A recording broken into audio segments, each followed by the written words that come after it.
Shalom Young Adults, senang sekali hari ini bisa berjumpa kembali. Hari ini dengan saya Karolus, Mariana. Albert. dan hari ini kita akan berbicara mengenai satu tema yang sebetulnya relate dan penting sekali untuk kita semua. Tapi sayangnya ya, kalau kita lihat di zaman sekarang ini banyak sekali budaya untuk unfollow hal-hal yang kita tidak suka. Padahal Tuhan itu punya proses. Di dalam khususnya topik yang akan kita bicarakan adalah mengenai hati Bapa. Saya mau buka dengan satu pertanyaan nih. Kalian pernah nggak sih merasa ingin unfollow seseorang atau mungkin leaders gitu? Oke, nah mungkin sebelum menjawab pertanyaan itu, emang kita udah punya berapa banyak leaders nih? Oke, ini leaders konteksnya gereja ya? Gereja. Oke, leaders gereja ya. Kok Cemar, udah ganti berapa pemimpin, Ce? Kurang lebih 11 total dari 11? pertama kali bertobat. 11 ya. Kalau aku 9 sih. Kita kan sering multiplikasi ya, jadi kan Iya. berganti-ganti pemimpin. Betul, Gitu. betul.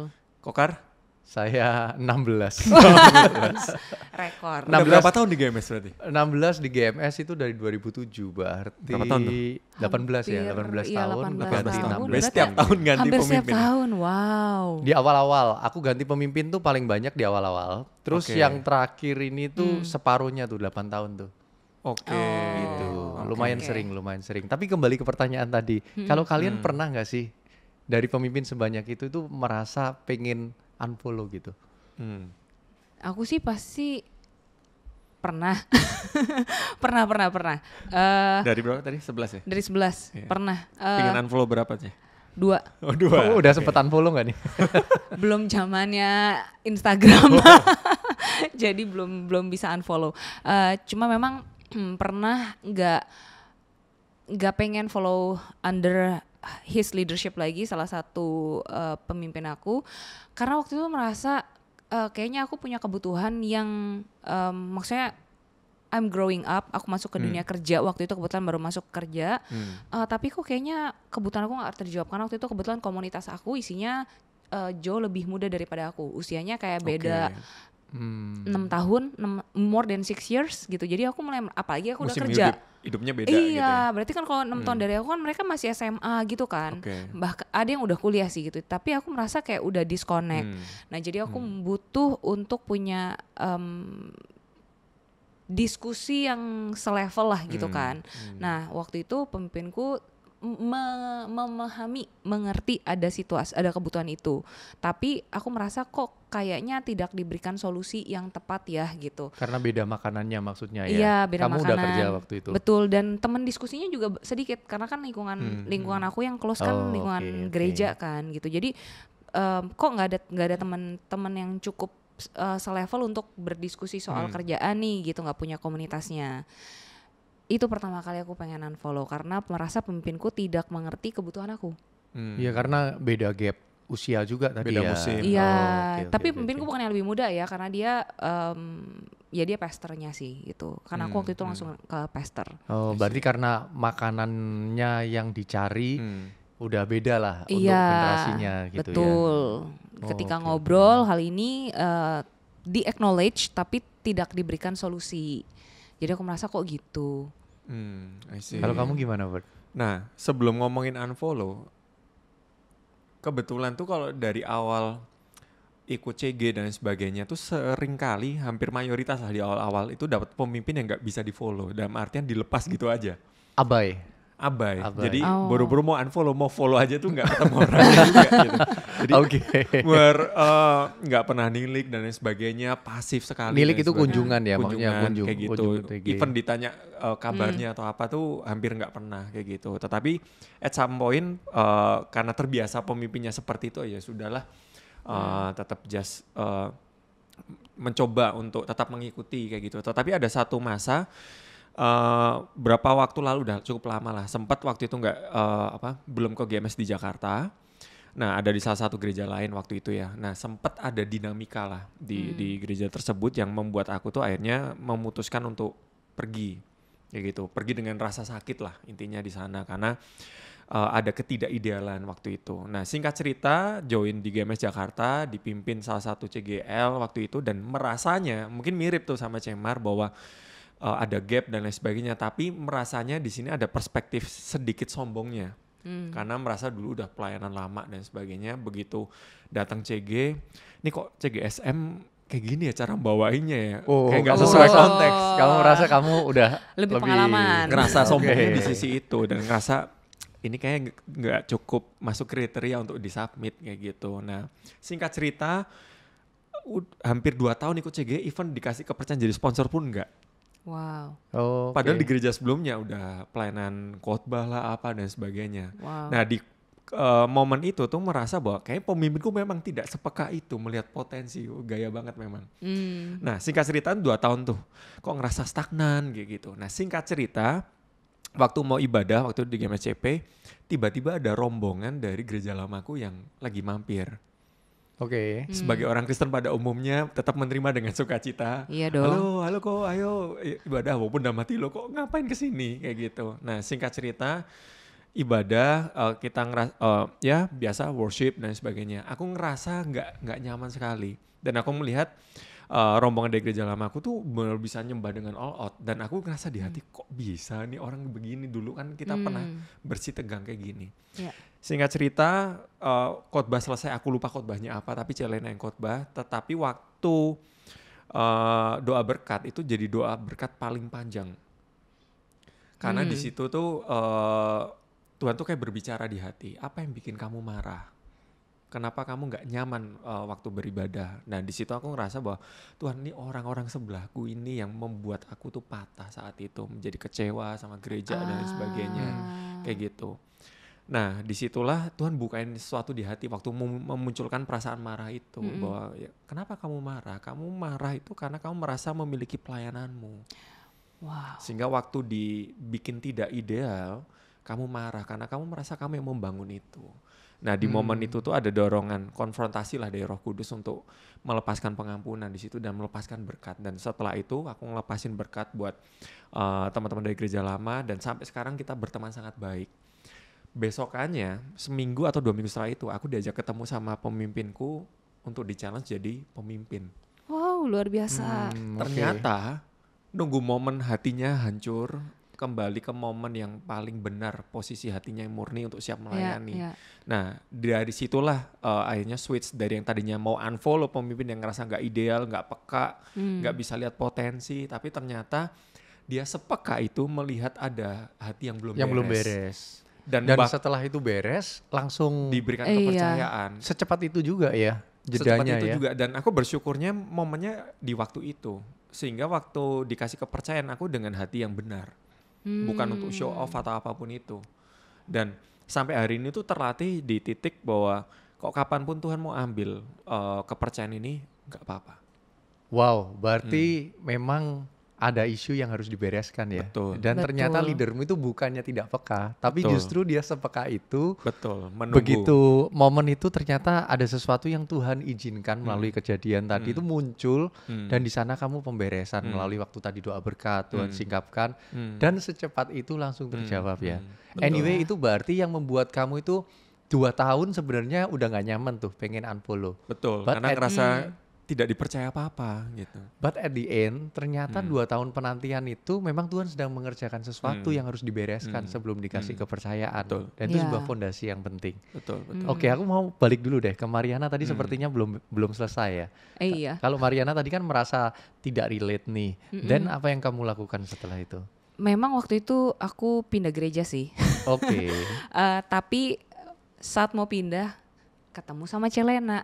Oke, banyak Celena bersimbang. memiliki banyak peran memang. Iya. Terus aku cerita sama Celena aja, aku kayaknya mau pindah deh ke sini. Terus Celena bilang, jangan pindah dulu Mar, bereskan dulu masalah kamu dengan pemimpin kamu di gereja lama. I see. Jangan pindah ke sini membawa masalah, Mar. Oke. Oh, karena iya. sesuatu yang belum selesai, pasti nanti prosesnya akan berulang. di Dan nanti tempat akan yang muncul lain. lagi kan. Tuhan akan proses ya. Aku percaya kalau memang belum beres, pasti Tuhan akan proses lagi gitu. Ya daripada saya ngulang ceritanya dari awal, ya mending saya beresin dong yang lama gitu kan. Nambah jadi 2 lagi kalau. Iya. Iya, biasa lebih berat. Terus ya udah. Dosisnya nggak cukup. Nah ya makanya supaya sadar gitu kan. Betul. Nah ya udah, daripada aku mengulang kisah yang gak enak, ya udah aku sebelum aku pindah ke sini, aku samperin gembala aku yang lama, terus pemulihan di sana gitu ya.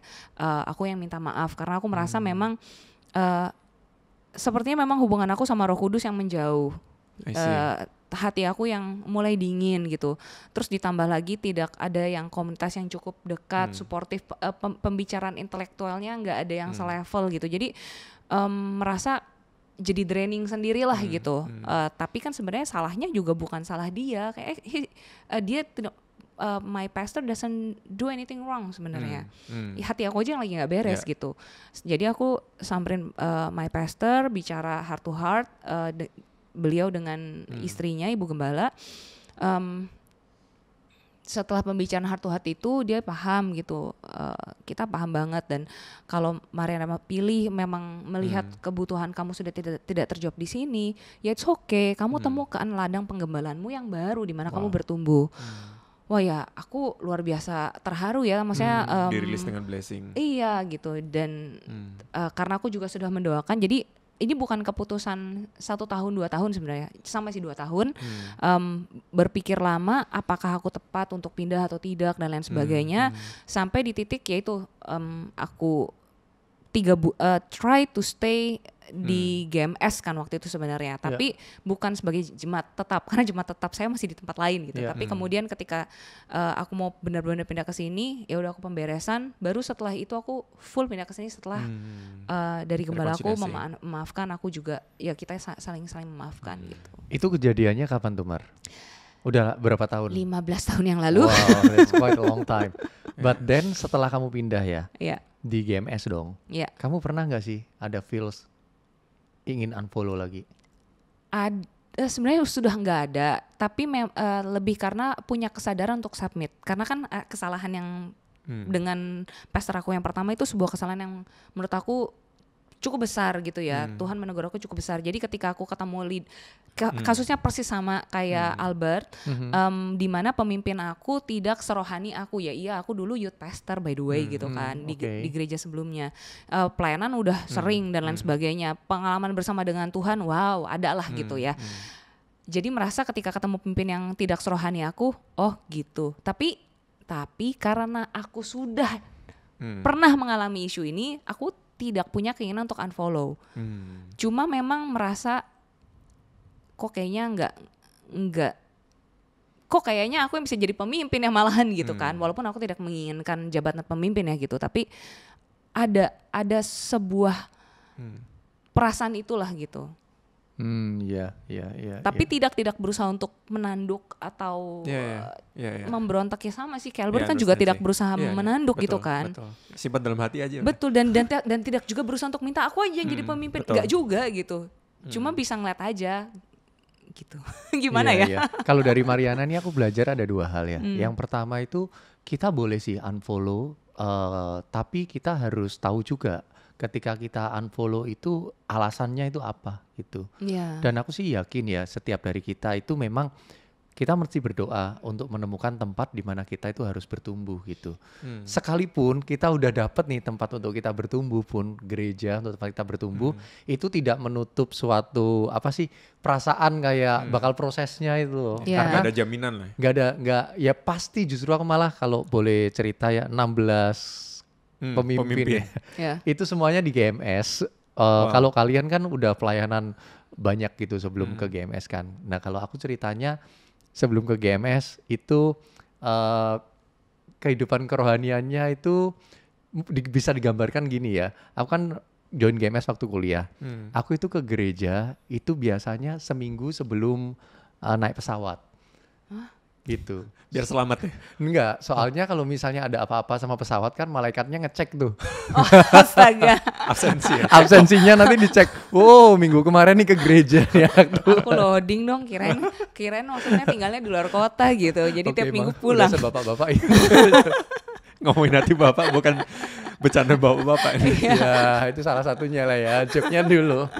Cuman background aku di GMS ini justru baru pertama kali ngerasain di mana pertama kali ya yang aku rasakan ketika lahir baru itu hati bapaknya. Jadi teman-teman itu memang memperkenalkan ya, membukakan jalan.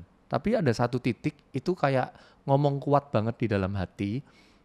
aku ngerasa nggak layak, nggak mampu gitu kan. Tapi ada satu pribadi yang ngomong kuat banget bilang, Carolus, aku percaya sama kamu karena aku yang membuat kamu. Nah itu tuh aku yang dari minder, merasa rendah diri dan lain sebagainya, titik baliknya itu ada perjumpaan sama bapak itu. Jadi pernah sih merasa ketika ganti-ganti pemimpin ada yang tadi modelnya yang kita bahkan nggak dicariin. Iya. Pernah ada masanya ngejer-ngejer gitu tapi chatnya nggak dibales. Begitu ketemu dia inget ternyata, dia bilang, kemarin chat sorry lupa nggak bales ya. Itu inget tapi nggak dibales gitu. Pernah juga ada yang masa-masa di mana nggak cocok. Tapi kalau mungkin aku sendiri sih setuju sama kalian, apa yang membuat stay di sini untuk memilih tetap follow lah, nggak unfollow, itu karena kalau aku ngerasa sih dari bukan pemimpinnya yang di follow, tapi ada sesuatu di balik pemimpin itu yang lagi memang sengaja memproses. Agree. Setuju, Iya, iya. setuju. Agree. Justru karena ingat bahwa ini bukan tentang orangnya loh, ini tentang proses kita sama Tuhan, perjalanan kita sama Tuhan. Jadi makanya pas ketemu case yang kedua, ketika leader aku, sebenarnya nggak ada yang salah sama dia loh ya. I mean, baik banget, maksudnya baik banget, hidupnya jadi teladan gitu. Cuma beda kehidupan rohaninya tidak sedip aku saat itu gitu. Tapi kayak mau nggak ada keinginan untuk ngebrontak dan lain sebagainya, itu udah nggak ada gitu, karena memang merasa bahwa sudah punya memiliki kesadaran bahwa pemimpin itu kan memang Tuhan taruh ke atas kita dengan kenapa pemimpinnya juga yang ini ada satu tujuan di sana. Dialah yang memang akan memproses hidup aku, dialah yang Tuhan berikan kepercayaan untuk menggembalakan aku gitu. Waktu jalaninnya gak gampang kan? Gak gampang. Ya, that's why Kan kita 15 punya, tahun yang lalu. that's why kita punya value tentang tertanam kan, tertanam di gereja lokal dan tertanam di CG gitu. Nah, ada sebuah konsep bahwa kadang ada orang-orang tertentu tuh tidak memilih tertanam, hanya tertancap. Oke, apa tuh Oke. bedanya? Jadi kalau tertancap itu begitu nggak ideal nih, ya cabut aja, unfollow aja. Mudah bagi kita nih kayak sosmed, nih nggak suka kontennya, unfollow aja gitu. Tapi once kita memilih tertanam, kita kan memberi diri untuk mengakar di sana. Bedanya ada akar yang bertumbuh. Betul gitu. Waktu akar kita bertumbuh, di situ tuh ada konsekuensinya. Konsekuensinya adalah mungkin tanahnya nggak ideal, sari-sarinya nggak gitu banyak atau apapun itu. Tetapi kita memilih untuk tetap stay karena at the end, sesuai yang kita semua alami juga, dengan ketidakidealan itu ternyata kitalah yang diproses. Nah di situ menumbuhkan sesuatu yang akhirnya tanaman itu nggak cuma tertanam dan berakar, tapi bertumbuh dan berbuah. Iya. Dan kalau boleh bilang, yang membedakan tertancap dan tertanam itu apa tuh, Bud? Iya, kalau tertancap itu tuh kita bisa memilih tanpa komitmen kan. Udah tancap kayaknya cocok nih karena present worship-nya bagus atau gerejanya megah atau apapun itu, begitu nggak sesuai ekspektasi cabut aja kayak gitu. Dan itu yang sangat membedakan. Tetapi kalau kita memilih untuk tertanam ya dengan semua proses yang ada dan kita melihat jauh lebih besar dari apa yang kita bisa lihat tentang apa yang cocok nggak cocok atau apa yang kita pingin mau dengar atau tidak mau dengar, kita melihat lebih jauh yaitu tentang pertumbuhan, kita akan memilih untuk tertanam. Iya. Kita tuh sering banget kayak men-skip proses ini karena prosesnya tidak nyaman gak sih? Proses yang maksudnya ketemu leader yang enak itu kan kadang malah membuat kita apa ya? Yang seharusnya tidak muncul menjadi muncul. Kalau dalam sisinya aku, I think that was arrogant sih. Jadi sombong secara rohani gitu kan. Jadi justru ketemu pemimpin itu malah memunculkan sesuatu yang sudah ada di hati ya. Iya. Memang kalau bukan ketemu pemimpin yang itu, jangan-jangan aku tidak pernah beresin isu itu. Betul. Tuh. Terkubur aja gitu. Terkubur aja. Iya. Tapi ini kan kita ngomongin kan sombong rohani gitu. Tapi banyak hal lain juga nggak sih, maksudnya yang ketemu orang yang kayak gimana, pemimpin yang kayak gimana, muncullah reaksi-reaksi kita tertentu. Iya, gitu. Iya. Kalau yang ngobrolin yang tadi itu setuju sih. Soalnya kalau dari aku ganti-ganti pemimpin tuh ya, 16 kali ya. Memang dari awal itu udah tahu kalau dealnya ini di dalam gereja ini, dealnya itu dengan Bapa kita di surga. Gereja ini itu akan menaruh orang-orang yang jadi pemimpin rohani, tapi mereka itu seperti pembuka jalan untuk membuat kita ini hubungannya semakin dekat sama Tuhan. Jadi pernah ada satu dapat pemimpin tuh, pemimpinnya tegas banget, very directional gitu. Jadi ketika sama dia itu pokoknya benar-benar kayak ngasih solusinya itu wah gitu, wah pulang itu pokoknya tercerahkan, terbuka gitu. Tapi di sana itu ada yang diproses juga, ada feel di mana prosesnya itu pernah suatu hari datang nggak sadar tapi bawaannya itu mau self pity party gitu loh. Maksudnya? Self pity party itu pengen datang, pengen cerita, terus dikasihani, terus di buk-buk gitu kan. Cuman mungkin pemimpin itu membaca ya bahwa ini tuh sudah menjadi suatu habit yang ada di hati dan itu nggak sehat. Waktu itu tuh pernah itu cukup berkesan, datang belum ngomong lama gitu langsung di stop. dipotong. Terus leadersku tuh bilang, oke, kamu sebelum datang ke sini, kamu punya masalah, kamu udah pikirkan belum langkah apa yang mau kamu lakukan? Duh kaget kan, wah, ini nanti gitu, belum gitu kan. Oke, tak kasih waktu, kamu bisa nggak pikirkan dulu nanti baru kembali ke saya. Karena tujuannya apa? Saya nggak ingin kamu memiliki mentalitas yang self pity party. Wow. Itu agak kaget sih, agak To the point banget. gitu. Terus akhirnya dari situ itu sepulang dari itu ngerasa kayak hubungannya itu jadi renggang gitu. Ngerasa jadi renggang, jadi takut gitu buat nyari. Tapi ternyata dari sana ada beberapa pengalaman barusan noleh itu baru sadar.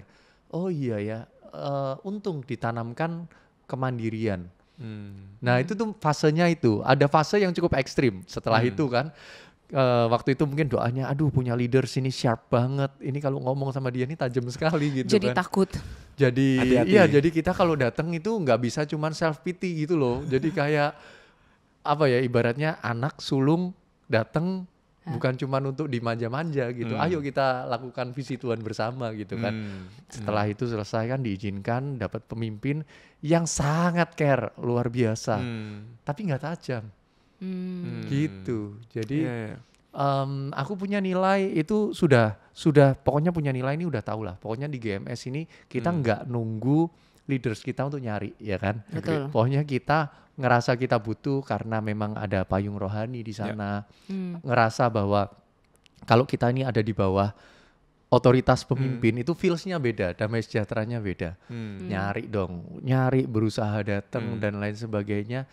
Ini sudah berusaha untuk bisa follow dan memang selalu mengiyakan, tapi Tuhan izinkan hatinya nggak bisa klik.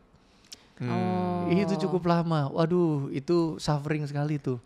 Iya. Tapi ternyata di sana itu setelah berapa tahun nih cukup panjang itu. Jadi tiap kali meeting selalu mengusahakan, mau di luar kota pun pokoknya iya dulu, selalu mengusahakan, selalu hadir, selalu iya, selalu nyari, tapi hatinya nggak bisa klik. Nah, jadi di sana barusan ada satu momen Tuhan bicaralah, ada satu hal gitu, terus kebuka tiba-tiba di momen itu ada sesuatu yang dari hati itu memang sudah ada tapi baru keluar di sana dan itu dibereskan. Itu ada satu kata-kata gini, don't neglect your feelings, but choose to do what is right. Karena saya ini punya kecenderungan ketika saya ikut Tuhan ya. Saya itu punya kecenderungan perasaannya dimatiin aja. Pokoknya aku tahu Tuhan itu baik. Jadi gak usah terlalu ngikutin perasaan, udah ikut Tuhan aja gitu. Sehingga banyak alarm-alarm yang muncul di dalam diriku itu, misalnya aku tuh sedih, aku itu marah, aku itu kecewa. Aku tuh matiin aja alarmnya. Karena udah tahu hal yang benar, Tuhan pasti benar, ikut Tuhan pasti benar. Itu yang terbaik. Tapi ternyata itu sedalam itu Tuhan sengaja singkapin di sana itu, don't neglect your feeling. Kalau mobil sampai bunyi alarmnya, itu ada something. Kamu nggak bisa bilang nggak ada alarm. Nah di sana itu aku diajarin untuk ngenal perasaan bahwa kamu itu kalau mencintai Tuhan itu bukan hanya dengan roh dan kebenaran, tapi di sana kamu juga perlu untuk kasih juga dengan hati kan, dengan ada jiwa. Kasihlah Tuhan Allahmu dengan Iya, segenap di sana itu hati. anehnya aku jadi belajar untuk mengenali, ini kayak kelas parenting yang untuk punya anak-anak kecil ya. Belajar mengenali, oh ini rasanya sedih ya, ini rasanya kecewa ya, ini rasanya nggak fulfill ya.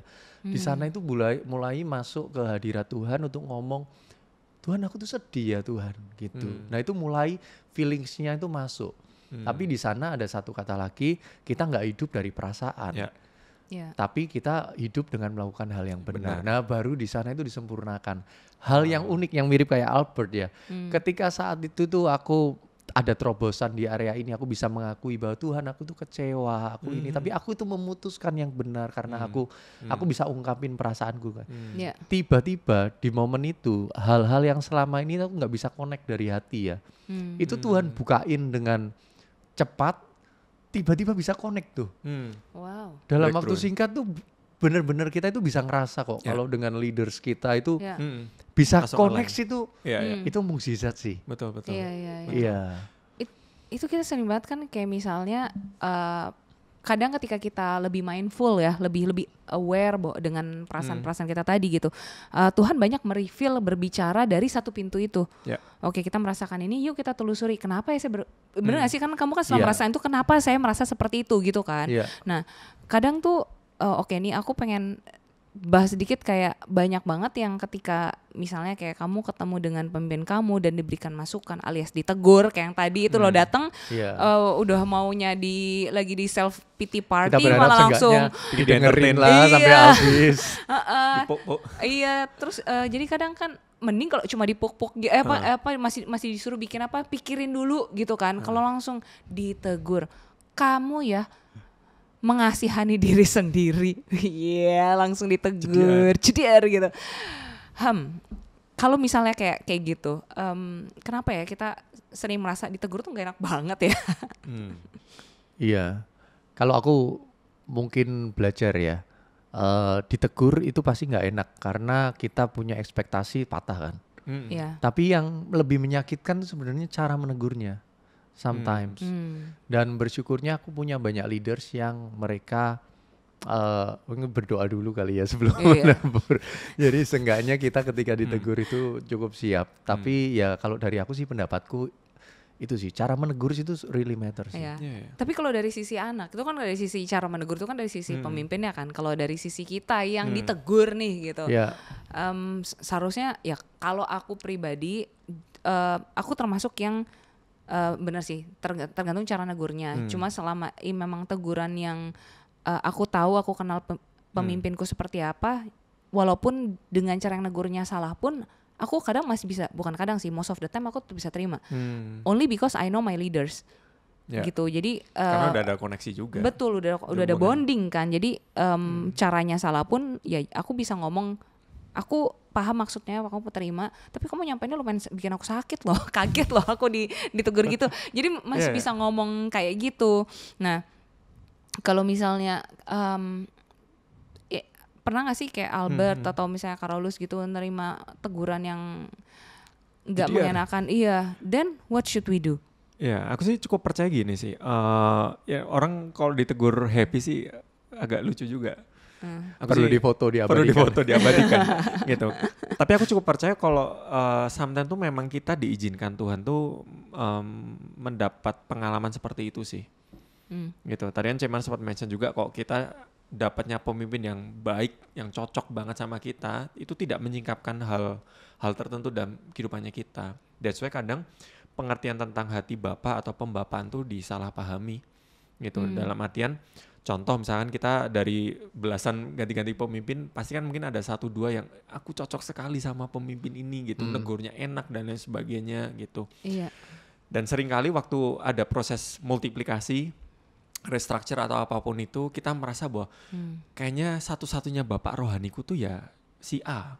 Aku nggak bisa dipimpin sama orang lain. Iya, itu relate. Bahkan ada di ayat Alkitab ada orang yang salah tafsir tuh. Ada yang bilang kamu memiliki banyak pengajar tapi hanya satu bapak. Betul, itu kan dianggap sebagai, loh ini ayatnya ada loh. Bapak rohani itu cuma satu gitu. Nah, seringkali kita salah memahami bahwa yang sebetulnya perlu kita pahami adalah spirit hati bapak dan hati anak.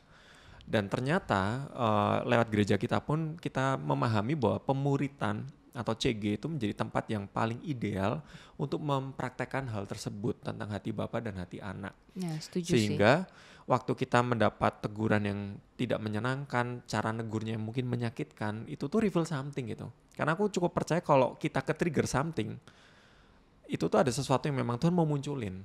Iya. Gitu. Dan tujuannya bukan untuk kita semakin bersih tegang sama pemimpin kita, tetapi untuk kita rekonsiliasi. Akhirnya ujung-ujungnya kita lah yang diuntungkan karena sikap hati kita diubahkan gitu. Jadi jangan sampai kita memaknai ayat tadi itu keliru. Terus kita memilih untuk tidak mau dimuridkan kok nggak sama pemimpin yang cocok. Ya. Kayak gitu. Dan itu bicara sebenarnya kalau kita bicara tentang hati Bapa, pembapaan, yang paling tepat memang sebenarnya di konteks pemuritan tadi. Iya kan? Kalau nggak dalam konteks pemuritan, sulit untuk membayangkan inkubatornya, ya nggak sih? Betul, karena pemuritanan perlu komitmen. Analoginya kayak waktu kita zaman sekolah gitu. Kita jadi murid, ada komitmennya kan. Sekolah dari hari Senin sampai Jumat, let's say gitu. Tapi kalau kita jadi murid, apakah kita bisa memilih, aku cuman mau ikut pelajaran bahasa Indonesia aja? Nggak bisa. Aku cuma mau sekolah hari Rabu aja? Nggak bisa. Iya. Kayak gitu. Kita ada konsekuensi dari komitmen menjadi murid. Suka nggak suka, enak nggak enak, waktunya Stay. nyaman, tetap stay.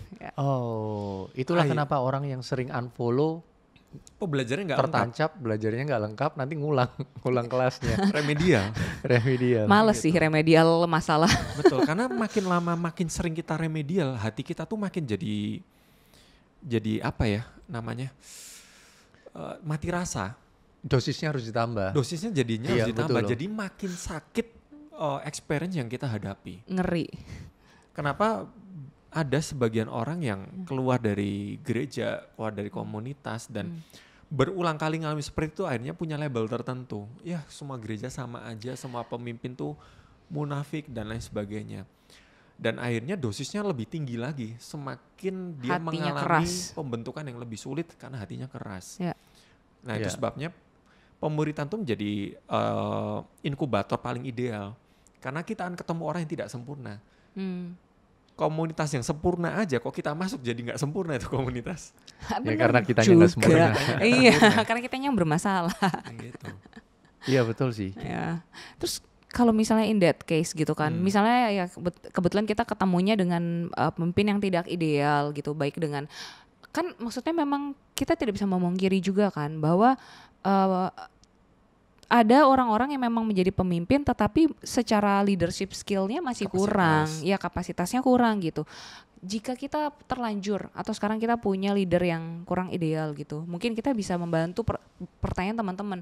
Dan kalau kita punya pemimpin yang gak ideal harus apa? Ya kalau aku jelas jawabannya stay. Iya, iya. Iya.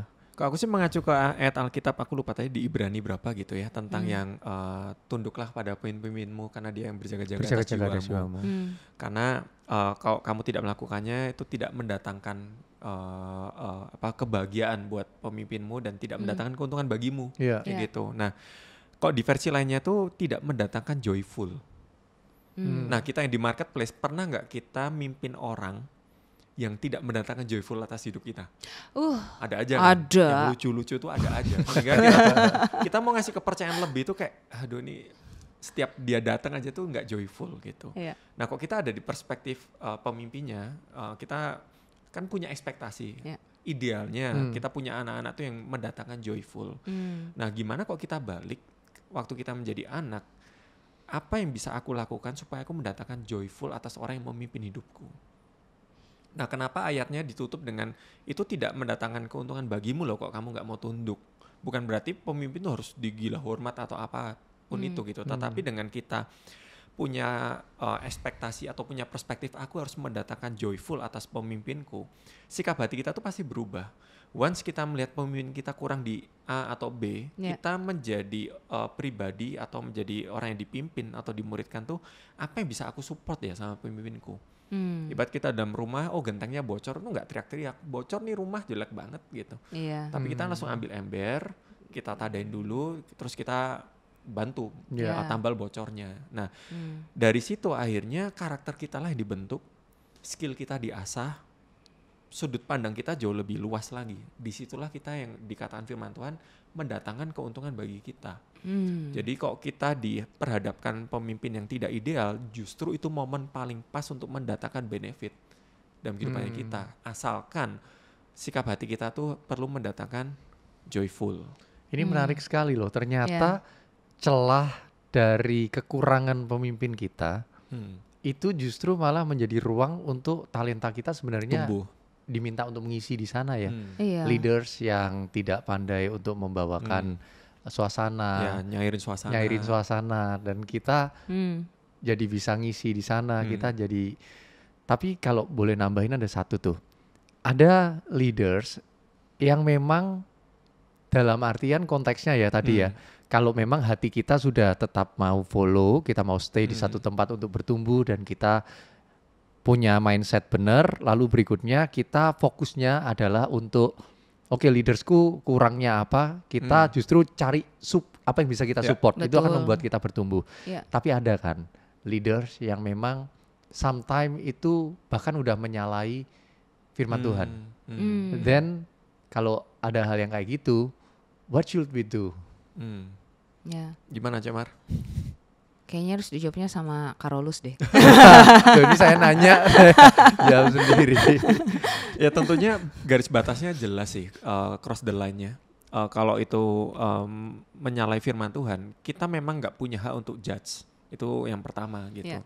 Tetapi yang kita bisa lakukan, kita tetap perlu submit untuk hal yang benar, tapi tidak perlu submit untuk hal yang tidak benar. Apalagi kok itu di luar konteks firman Tuhan. Tetapi kok itu masih dalam konteks firman Tuhan, tetapi mungkin ada gap skill atau knowledge dan sebagainya, is okay lah.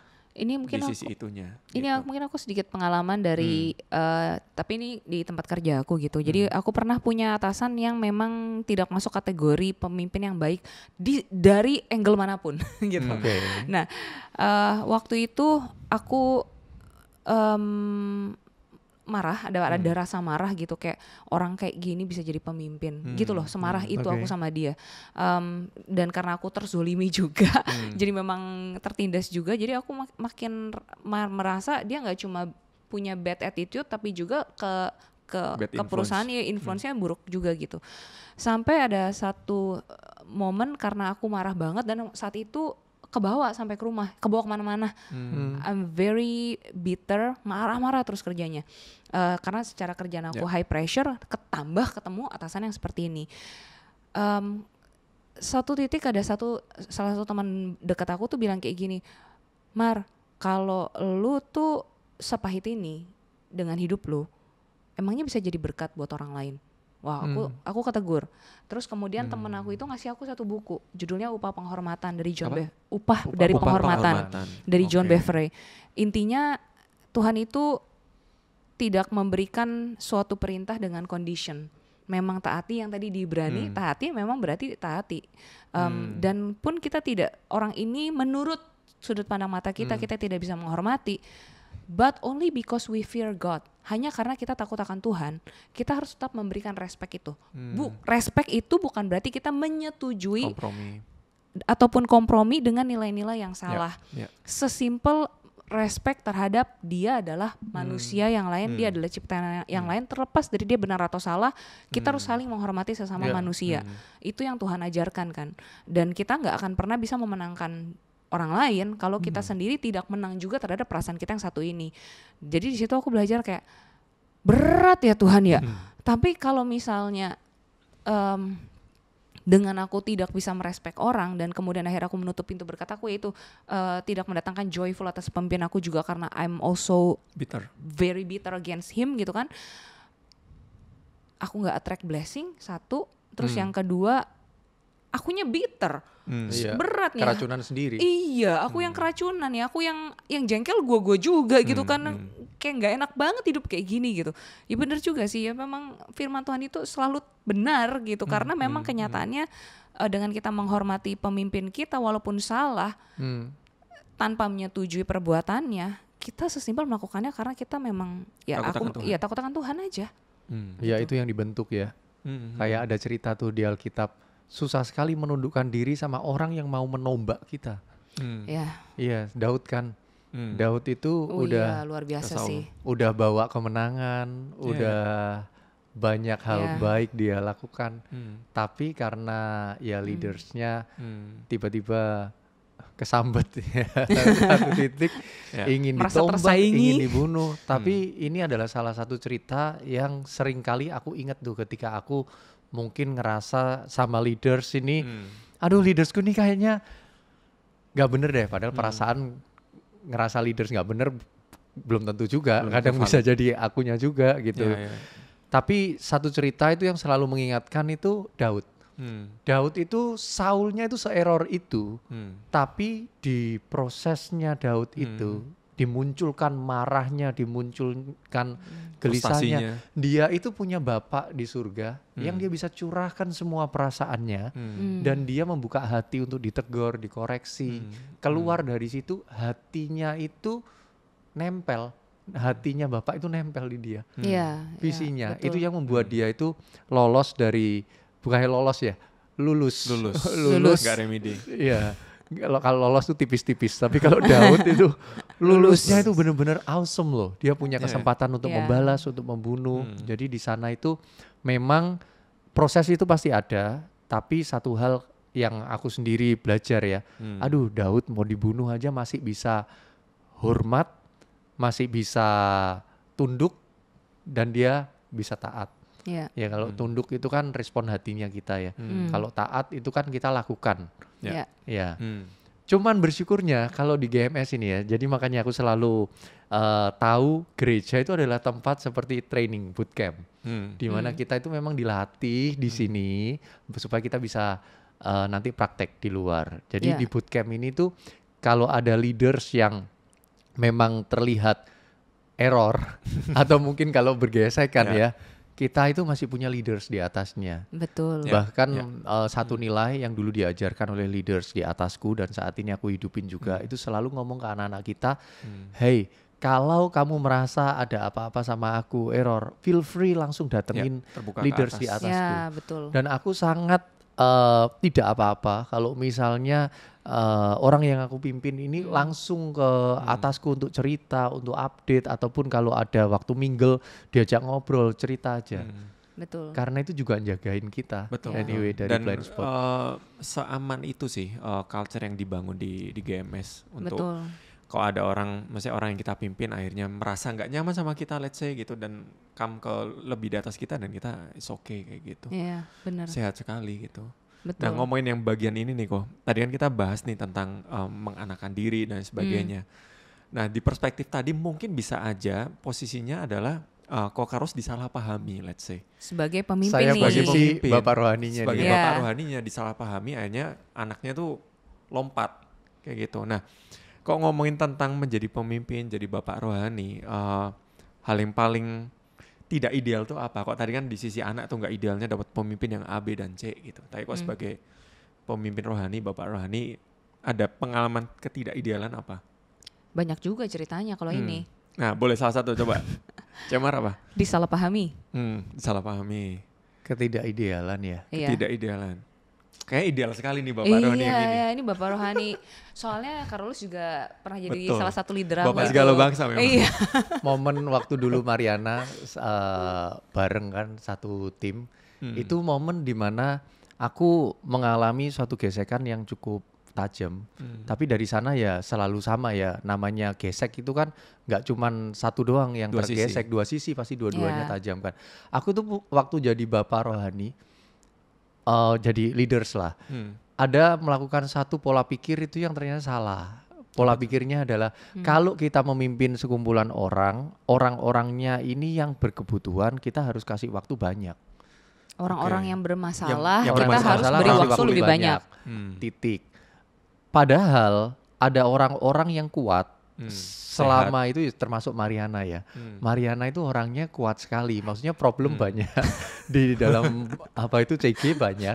Tapi ketika Strong. dia datang itu dia udah langsung cerita, dia udah punya solusi, udah Udah ngalamin sama Roh Kudus dulu nih. iya, udah ini jadi nggak terlalu banyak Low maintenance lah. Iya, low maintenance.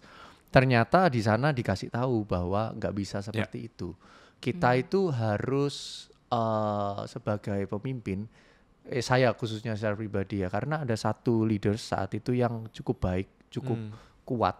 Dia selalu datang ke saya itu ngupdate-nya hal-hal yang bagus. Oke. Hingga satu saat ternyata dia itu mengalami hal yang buruk, tapi dia itu nggak langsung ngomong gitu.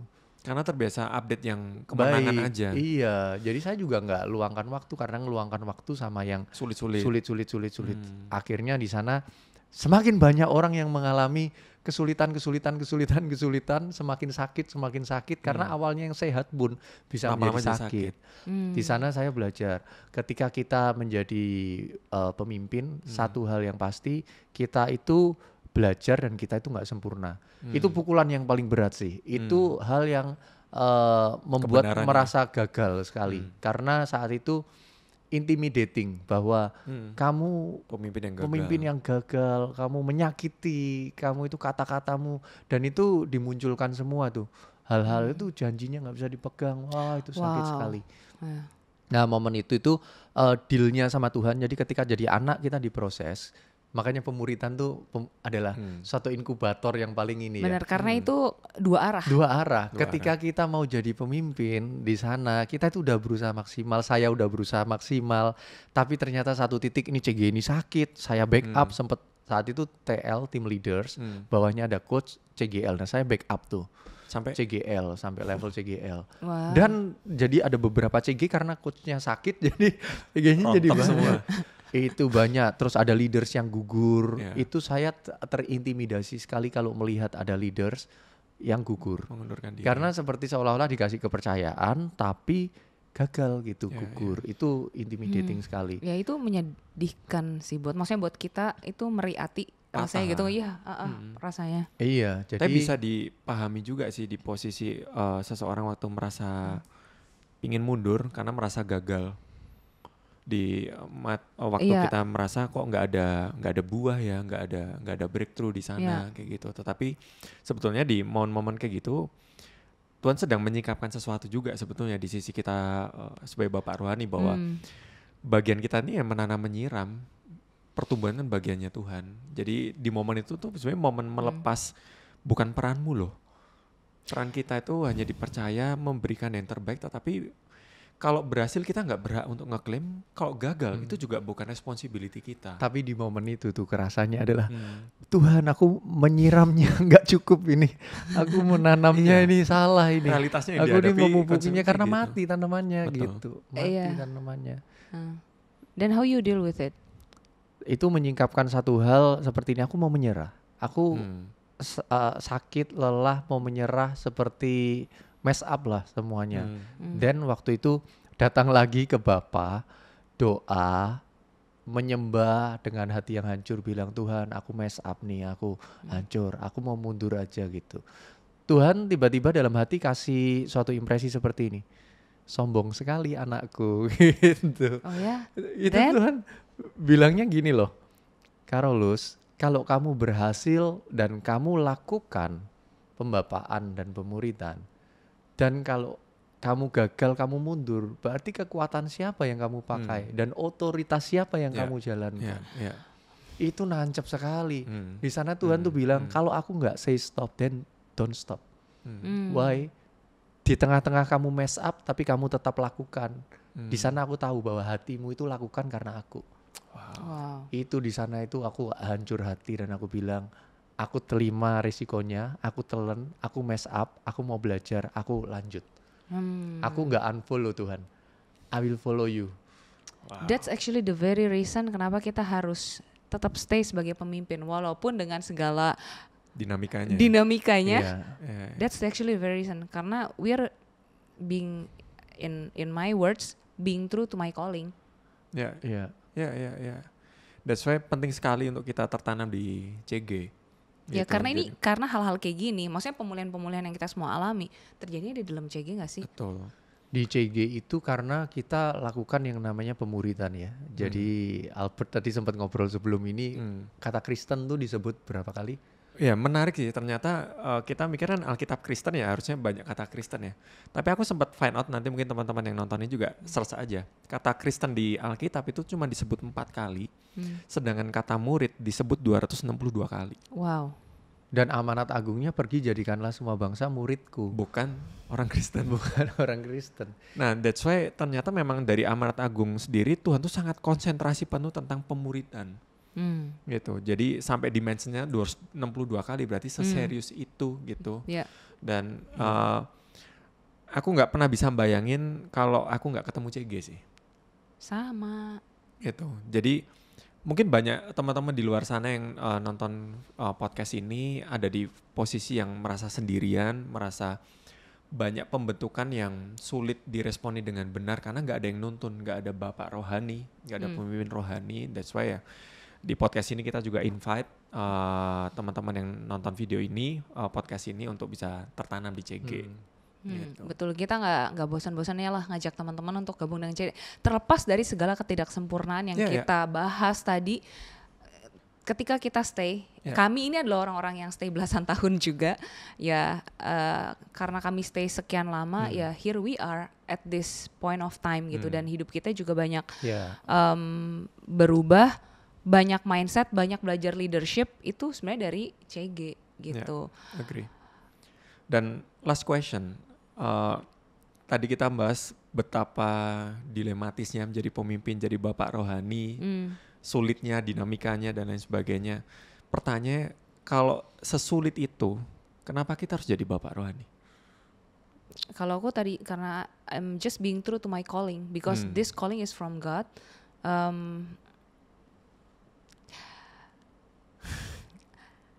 Tuhan ngomong sama Petrus, apakah engkau mengasihi aku? Iya Tuhan, aku mengasihimu. Gembalakanlah domba-dombaku. Udah sesimpel itu aja. I love God, so aku menggembalakan domba-dombanya Tuhan. Itu sesimpel buat aku. Menggembalakan domba itu kan gak cuma di dalam konteks gereja kan, tapi kan dalam arti dimanapun aku berada, aku ini seperti shepherdnya Tuhan gitu. Memang untuk memberikan makan untuk dunia ini, menjadi jawaban gitu.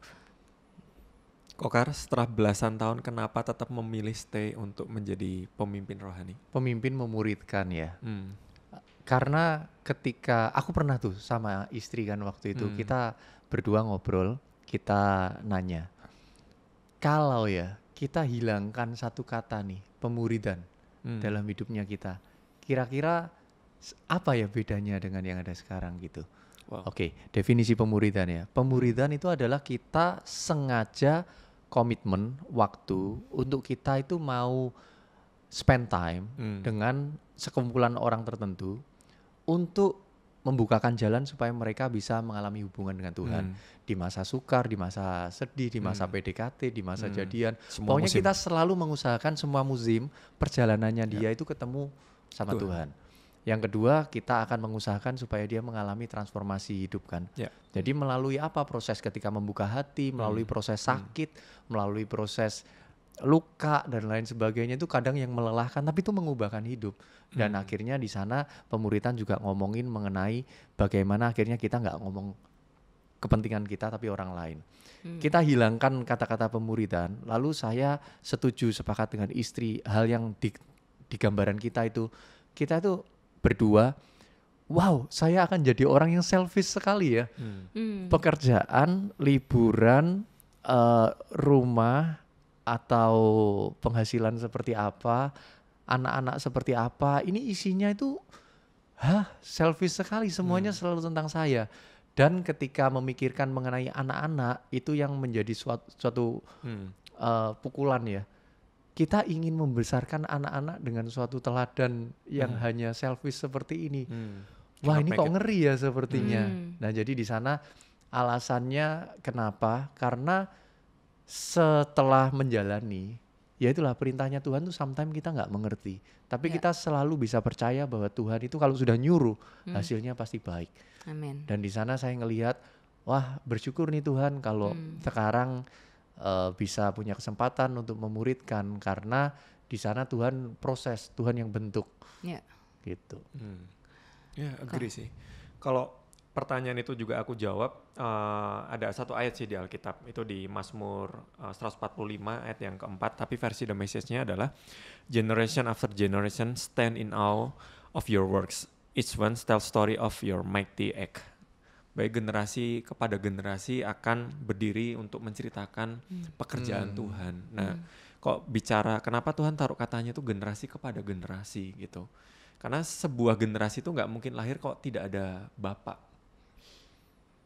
Ya. Jadi salah satu peran penting menjadi bapak rohani atau pemimpin rohani itu melahirkan satu generasi baru lagi yang jauh lebih baik dari kita, untuk kita sampaikan perbuatan besar yang Tuhan kerjakan dalam kehidupan kita pribadi lepas pribadi sebagai teman bicara kita ini, supaya harapannya adalah generasi yang mendatang mereka juga melanjutkan estafet yang sama untuk memberitakan kabar baik Tuhan. Yes. That's why hati Bapa ini tuh menjadi pesan yang penting sekali, karena perjanjian lama ditutup dengan Kitab Maleaki, Ya. berbicara juga tentang hati Bapa kembali pada anak dan hati anak kepada Bapa, dan di perjanjian baru di-mention juga di Lukas tentang hal yang sama. Seperti itu. 400 tahun jeda. 400 tahun jeda. Iya. Karena kalau kebacaan aja ya Maleaki 4 itu, maka ia akan membuat hati bapak-bapak berbalik kepada anak-anaknya dan hati anak-anak kepada bapak-bapaknya, supaya jangan aku datang memukul bumi sehingga musnah. Jadi kalau yang aku tangkap, kalau hati anak tidak kembali kepada bapak dan bapak tidak kembali kepada anak, ada kutuk sebenarnya yang datang, Ya. yang menimpa gitu. Jadi nggak ada blessing ketika kita memberontak sebenarnya. Iya, betul.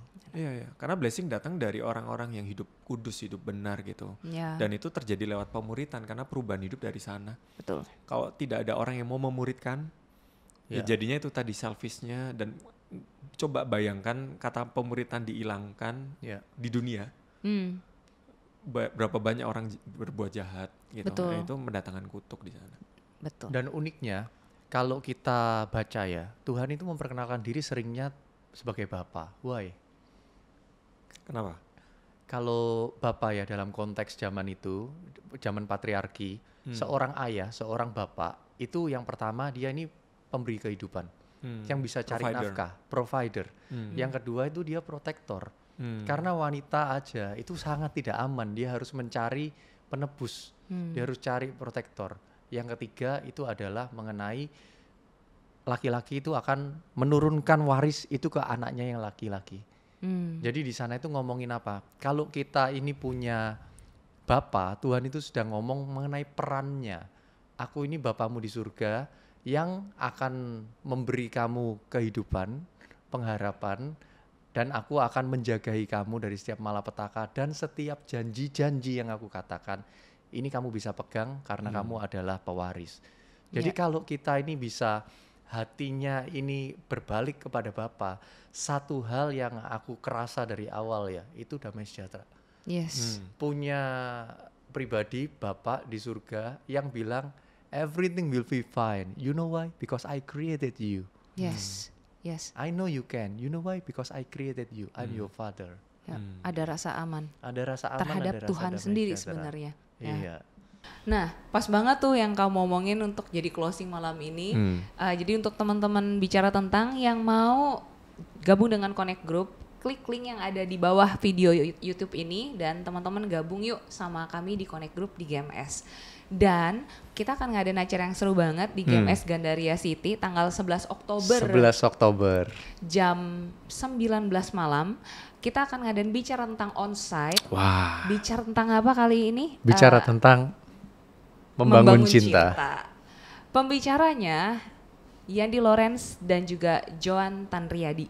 Itu adalah istri. Istrinya, betul. Nah, buat teman-teman yang sudah lama dengerin podcastnya Yandi, terus sudah nonton filmnya dan lain sebagainya, ayo datang yuk tanggal 11 Oktober nanti. Kita tunggu ya di Gandaria City. Oke, see you. Bye-bye. Bye-bye. God bless.